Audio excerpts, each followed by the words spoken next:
this experience has honestly given me a newfound respect for all you crazy people that consistently do what relatively to you is heavy loads at high rep ranges, or just high reps, cluster sets, all these crazy things, crazy things that you crazy people do.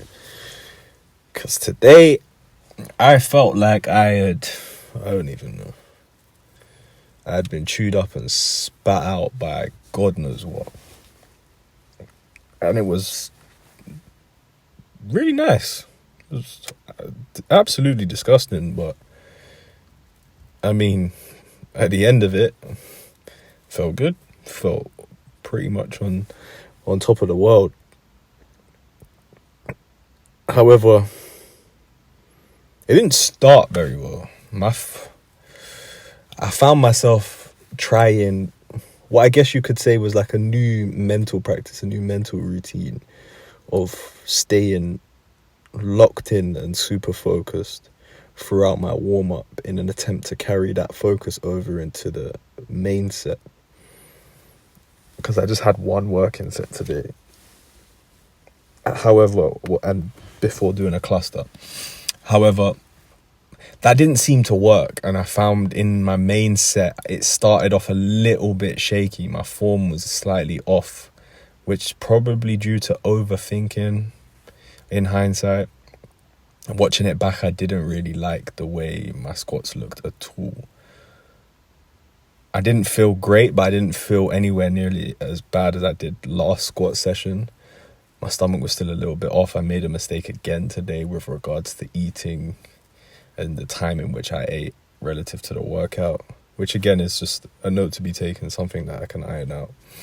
However, the cluster set of 10 triples was horrible. I can't even imagine what it must be like when people do 10 sets of 10s and crazy stuff like that, because, oh my God, these 10 triples had me finished. Absolutely wrecked. On the 6th set, I thought that I was going to have to just stop or take a longer break, because it was on the minute, sorry. It wasn't 10 triples with whatever rest you needed. It was 10 triples with 60-second rests in between each set. And there was honestly a point where I thought my back was like, it was going to snap. The reality is it was just a pump. It was just a very, very painful pump. But those excruciating lower back pumps genuinely feel for some reason like something's just going to snap. When it's not. It's not that type of feeling. I'm kind of familiar with that type of feeling when something feels like, well, no, this actually might snap. And in no way is it that feeling, but I don't know how else to explain that discomfort. And it wasn't until the 6th set that I decided to lie on the floor, and that changed everything. I had a new second wind. So the next time I attack these cluster sets, I'm probably going to lie on the floor from the jump in order to relieve some pressure from my lower back. Because if it wasn't for that, I feel like those clusters and those triples, they could have been a lot cleaner, a lot more powerful, a lot more explosive. So I'll aim to do that next time. Recover well in those 1 minutes, and then boom, work my ass off for the sets in which I have to work. And then for the first time ever, I played with some pause deadlifts. I found them really, really difficult. Cognitively, I found them extremely taxing, especially once I got to like the 6th, 7th, and 8th rep and started to feel a tiny bit of fatigue. I think in all 3 of my sets, I only recorded 2, but in all 3 of my sets, I think there was at least 1 rep where I forgot to pause because I was just somewhere else.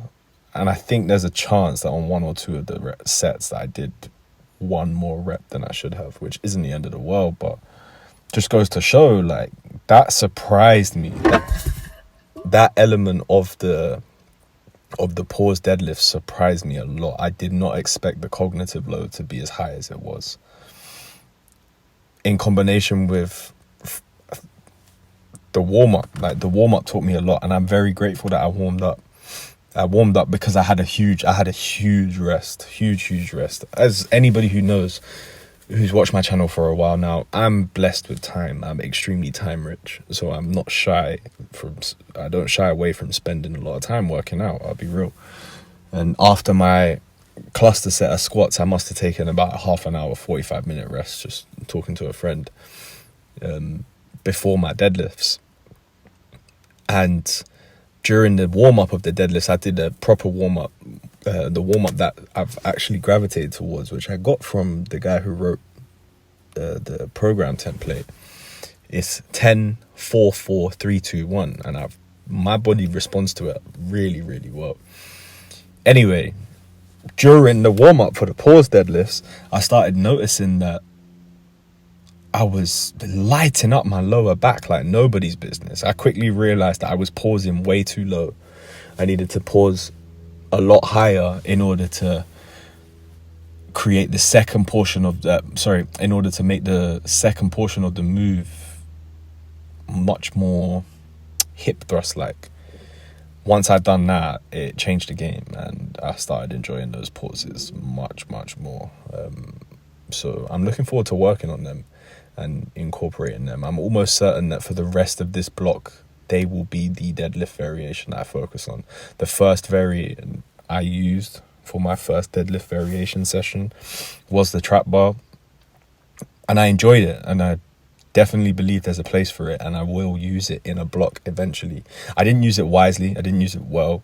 I rushed it. I put way too much weight on, and I think that's why my relationship with it right now isn't great. However, I felt its power in many ways, and I felt its purpose. So that's definitely going to get used at some block along the way. But yeah, we'll see, man. We'll see.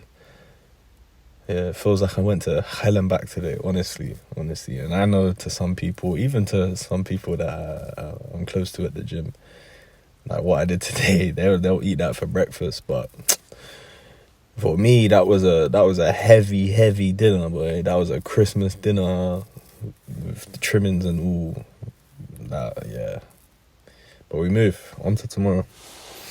And on that note, I shall see you tomorrow.